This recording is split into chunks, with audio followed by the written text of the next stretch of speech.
Hey everyone, it's me again, Marco Cito. Allow me to show you more of my Paris trip. One of the 24 cities I explored. Welcome to Seville. Welcome to Bonn. Welcome to London. Welcome to Cabo da Roca. Welcome to Zaragoza. Welcome to Lisbon. Welcome to Vaticano. During my month-long European adventure. What really makes Paris a beautiful and one of the most visited city in the world? It's the Eiffel Tower. It stands as an iconic symbol of the city. Its intricate design and stunning view have made it a must-see attraction for tourists. Nasanay tayo na lagi natin itong nakikita sa mga movies, pictures, posts sa social media as a background or part ng view. Pero ano nga ba ang itsura nito kapag ikaw ay nasa loob mismo ng tower na to? So guys, enjoy watching this vlog to experience what's really inside the Eiffel Tower and give you a unique perspective to see a panoramic view of Paris while on top of the most famous tower in the world. Disneyland. Yan yung Disneyland Park. And then that one is the Walt Disney Studio. Open!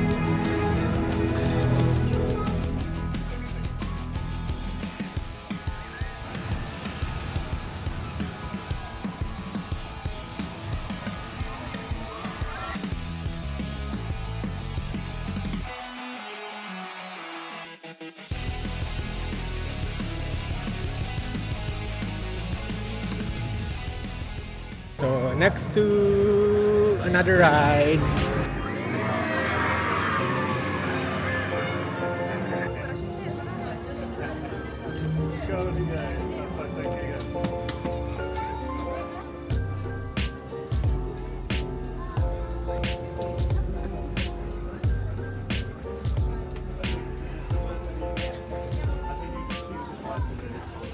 Fourth ride ata to or fifth, entering, I think this is just a theater. Tapos manonood lang, kulang at manonood lang. So yun, hopefully makapag-record ako kasi may mga rides na bawal. Pero ito since ano lang naman to, theater, try ko. Nakaupo na guys, hintay na lang. So nasa gitna kami pero medyo sa mataas na part. Un chapeau qui parle. Waouh, cet atelier est vraiment enchanté.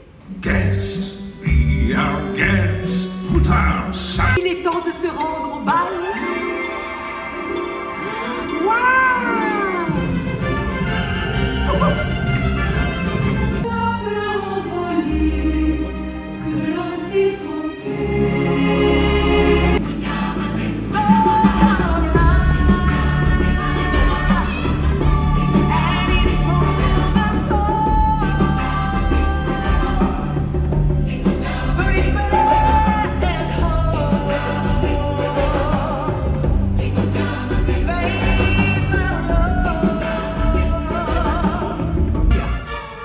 Then your friends go abracadabra, let it rip and then make the circuit disappear.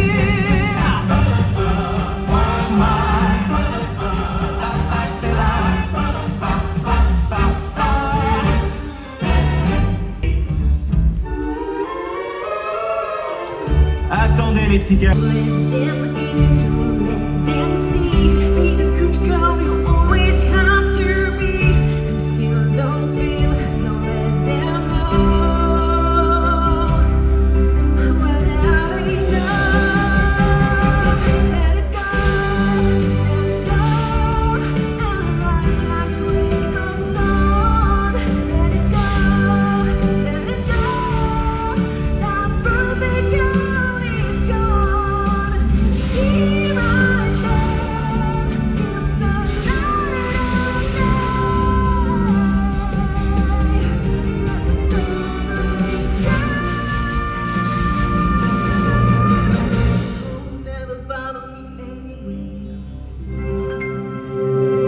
Tapos na kami dun sa Animagic Theater. Ang ganda niya, as in, kung pagod na kayo kakalakad, pwede doon magpahinga muna. At the same time, nakakapanood kayo. So, next ride namin is Spider's Web. Spider-Man. Web open house. I'm Sharon, the artificial intelligence that keeps this place running smoothly. Ok, la journée porte ouverte est annulée. Évitez toutes les places disponibles dans le véhicule. Guys, sino ba kasi to sa Disney characters? Ang daming tumitingin dito. La Bibi, say hi. Ayan, palabas na ng Walt Disney Studio. Lipat na ng Disneyland.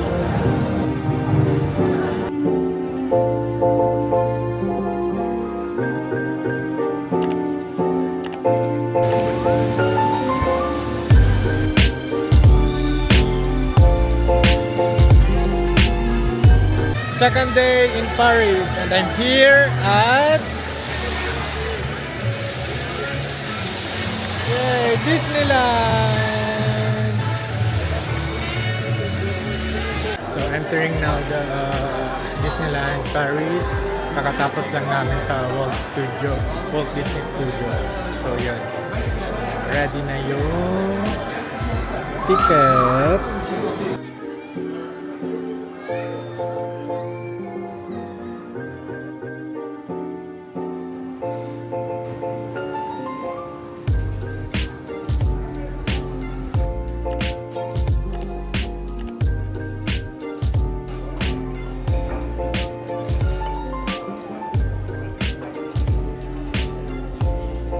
Seconds later. Ayan, so kakatapos lang namin kumain buffet, kaya busog na busog. Hindi ko alam kung makakapag-rides pa kami. Hindi pa kami nakakapag-rides dito sa Disneyland. Doon pa lang sa Walt Disney Studio. Pero parade na kasi, kaya manonood muna kami. So, nakaabang na yung mga tao.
Kakatapos lang ng parade. So, magta-try namin mag-isang ride bago mag-reserve ng spot namin for fireworks.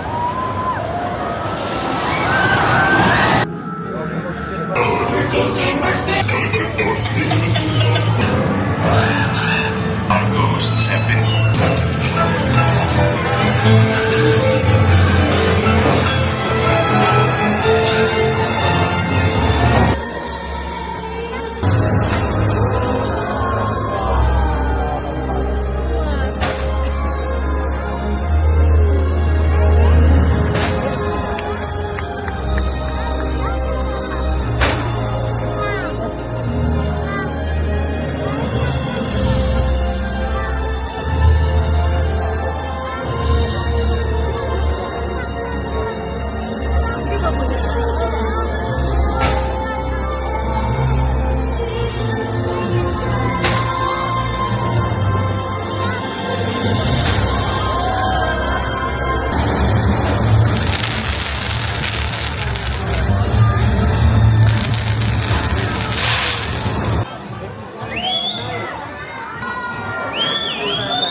for the fun memories.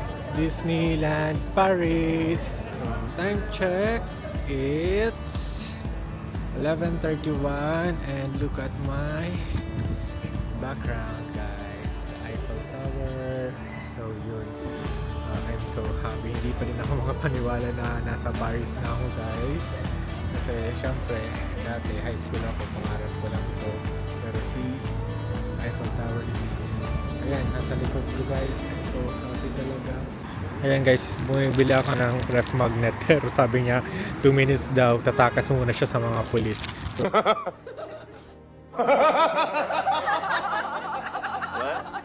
So, sinusundan ko lang siya.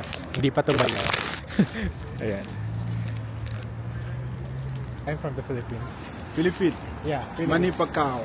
Manny Pacquiao, yeah. I like Manny Pacquiao. You love Manny Pacquiao? Yeah, I like. Say hi to the vlog. Are you Manny Pacquiao? Boxing. And guys, time check, it's 11:45. 12, magla-lights off na to. Inaabangan ko kung mag-spark pa siya, pero hopefully mag-spark pa. One last spark for tonight. So I'm here in Paris, guys. So mag-alas 12 na, pero ang dami pa din tao, mga turista. Pero iwas lang sa mga pickpockets, ang daming pickpockets talaga dito. Kahit yung photographer na na-book namin, nagsasabi talaga siya, minsan napapahinto siya. Kasi parang sabi niya may lumalapit na pickpockets na. Pero hindi man lang namin napapansin. I'll show you the Eiffel Tower. See, ganda. Ayan na guys! Last spark for tonight! Oh my God! Ang ganda ka! So it's 12 midnight and that's the last spark for tonight. So lights off na siya guys. So at exactly 12 midnight, last spark niya. Actually yung spark niya talagang yung sparking lights lang. Wala na yung pinakailaw niya talaga. Then yung sparking lights 5 minutes lang siya naglast. And then close na, lights off na. Day 3. Alright, good morning guys. So time check, it's 10:24 and andito pa din ako sa Airbnb namin. It's our day 3 here in Paris pero checking out sa Airbnb namin pero magche-check-in ulit kami sa hotel na. Kasi starting tomorrow, it will be our official tour here in Europe. So imimit na namin yung mga kasamahan namin sa tour. Actually yung tour, binook namin yun sa Pilipinas. Pero ako, in my case, I'm coming from the US. So, I bought my ticket on my own. So, yun. See you guys later. Good morning, Paris! Nakita ko sa'yo yung labas ng Airbnb namin. Ganyan siya. So, today, free day pa din namin. Kasi bukas talaga yung official start ng tour. Nagkataon lang talaga na yung plano namin is mauna dito sa kanila. So, 3 days kaming earlier na pumunta dito para makapag-liwaliw and makapag-Disneyland na rin. Yesterday yun, whole day kami sa Disneyland. Hindi ko alam, pero hindi naman ako masyado pagod kahapon. Kaya nakapag-lakad-lakad pa kami sa Paris. Tumambay pa kami sa harap ng ng Eiffel Tower sa baba. Tapos nakaalis kami parang 12:30 na. Hinintay talaga namin yung last spark kagabi ng Eiffel Tower. And yun. So ayan yung Uber namin. Usually ang Uber na binabook namin dito laging van kasi dahil sa luggages namin napakadami. On our way to our hotel. So dito na namin binili. Tapos parang Tesla feel lang kasi panoramic yung view sa taas. So, that's the Eiffel.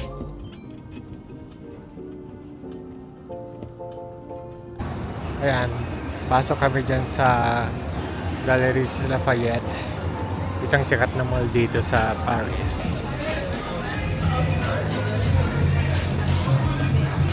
So, sa basement ng Lafayette Gallery, food court, try namin munang maghanap ng pagkain.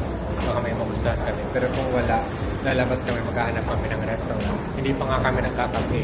Kakaiwan lang namin ng mga gamit namin sa hotel na pag-check-in na namin. 3 p.m. pa kasi yung check-in time. So, babalik na lang kami doon.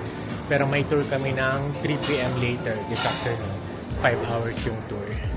So, ito na yung food court nila guys. Medyo ang boring. Wala, hindi ako mabubusog dito. So, yun. Mga chocolates, salad.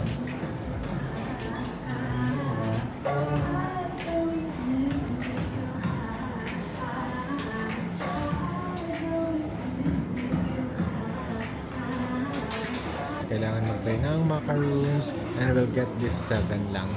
Kasi parang 7, tapos kung mag-8 ka, 25 na kaagad. Is this free taste? Free taste? So, I'll try that.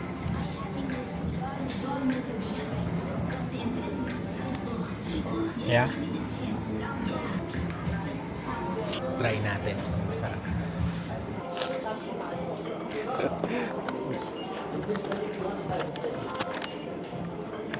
Meron din naman palang ibang pagkain. Salmon, shrimps, pansit ata to, may spring roll, yun, may fried rice doon. So tingin-tingin lang. Salad, mga salad pa din. Walang kamatayang salad, sandwich. And how much for the spring roll again? Spring rolls now cost 6 euros extra. 6 euros extra. Where's come from? From the Philippines. Philippines. Yeah. Beautiful place, yeah? Oh yeah. Yes.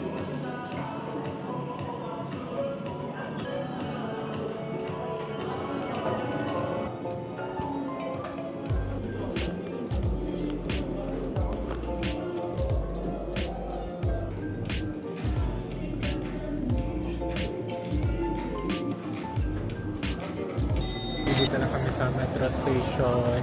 Papunta na kami dun sa meet up para sa tour namin na mag-start 3 p.m. So it's our third day here in Paris. Second coffee for today.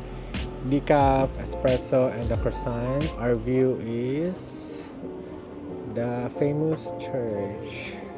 So, how do you do? So it's a big group today. It's a big group. Yes, big group today. How many?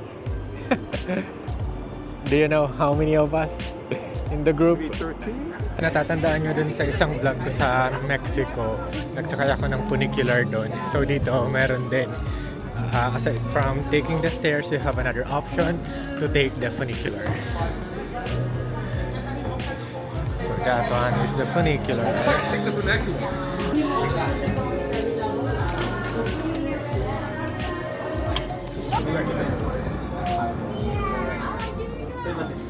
Bilis lang, 2 minutes lang. Hindi nga actually 2 minutes. Nasa taas na. So yun, ito na.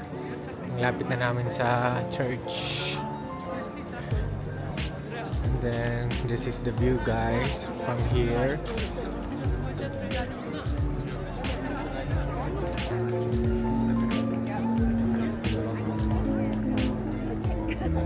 It's the artistic area because it's so cool. Sabi yung tour guide, magta-try kami ngayon ng pizza. So there's a store here named Merd, and the meaning of this, or in other words, is shit. Chocolate place is older than America, the United States. 1761. Party, basically. Cartier, Louis Vuitton is under construction, but even they are covering in silver there. It looks like a It's my first time here in this area, and I think this is one of the best view you're gonna have here in Paris city. But you know, there's a lot of tourists here.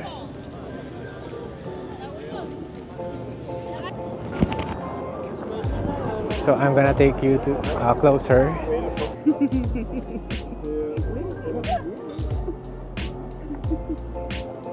So papunta kami ngayon sa Notre Dame Church.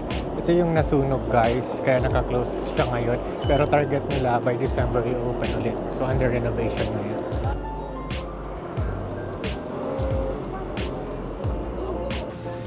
right. It's the most famous church in France. All the roofs get on fire. They thought that maybe somebody, true singer, was working on the roof.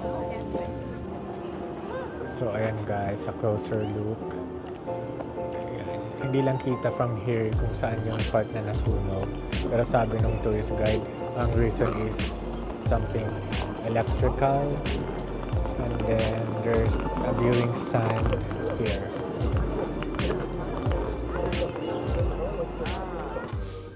Fourth coffee for today.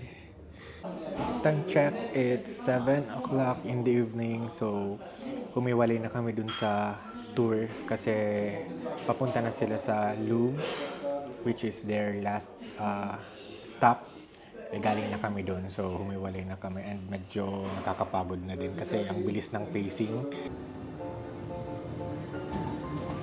So, ayan guys yung entrance para makasakay ng elevator, and then yung elevator yung paakyat ng Eiffel Tower.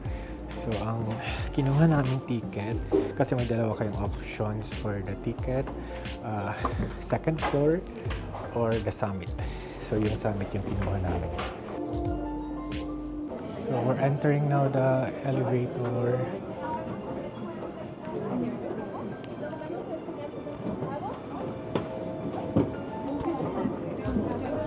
So it's going up now.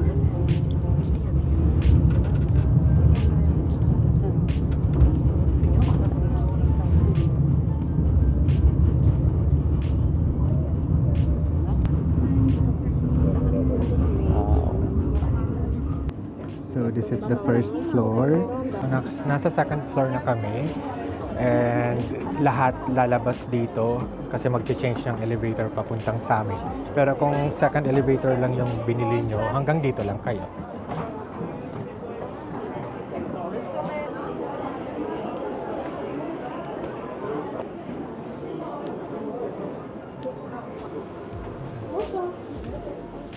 Merci. Okay, we're going to the other side. Sabi nung tour guide namin kanina, itong Eiffel Tower daw na to, na-build to. At that time, ito yung pinaka mataas or the tallest building in the world. Ito yung view. So maybe mas maganda siguro dito, pa-sunset. If you're gonna use this telescope, syempre may bayad. Business as usual. And there you can buy champagne. Champagne, caviar.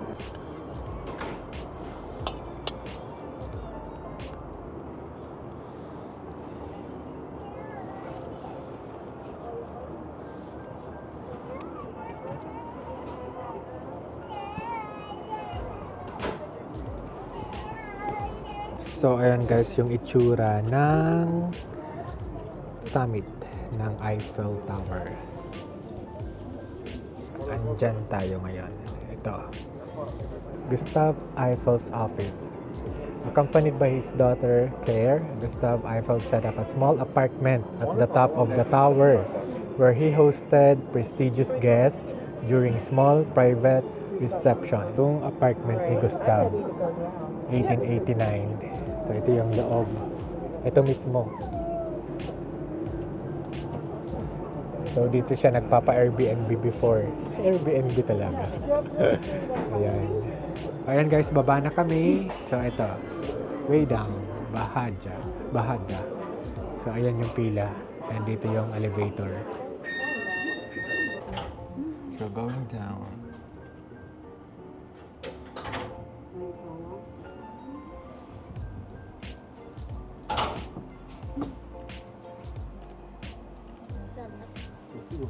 So, ito guys, second floor to. Yung may shops and may restaurant. Libutin naman natin. So, yun. Mas ma-appreciate nyo yung view from here. Second floor lang. Mas maganda.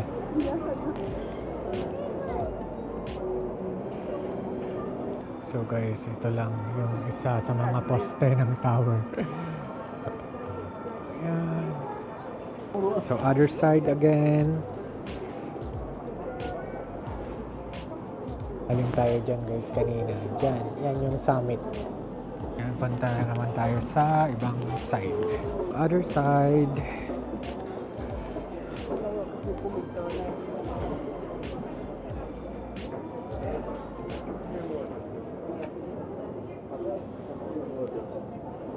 Tama nga guys, mas maganda na medyo maaga kayo pumunta dito. Kanina 7 kami pumunta. Kasi ngayon tingnan mo yung pila papuntang summit.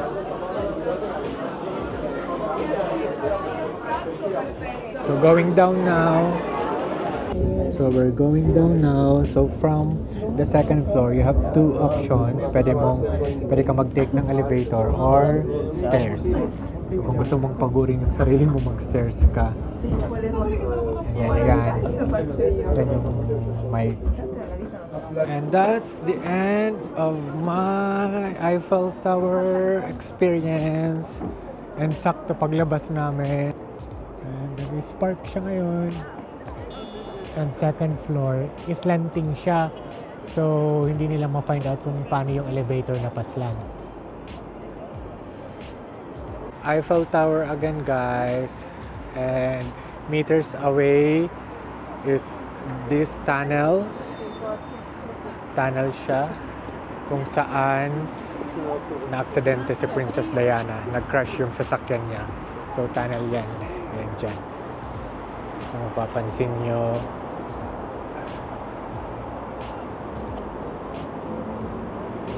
pababa yung sasakyan kasi nga tunnel. And that statue is what you call Flame of Liberty. So same siya ng flame ni Statue of Liberty sa New York. So unofficial daw for memorial to Princess Diana. So until now may mga makikita kayong flowers na ino-offer for Princess Diana. Of this is the tunnel. So there.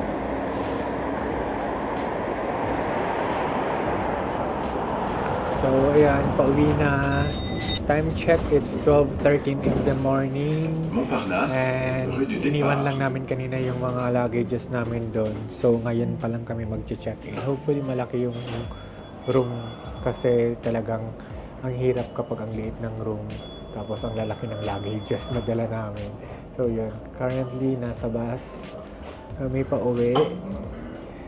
Pero unfortunately sa last destination ito, from there mag-u-Uber kami kasi wala nang trip.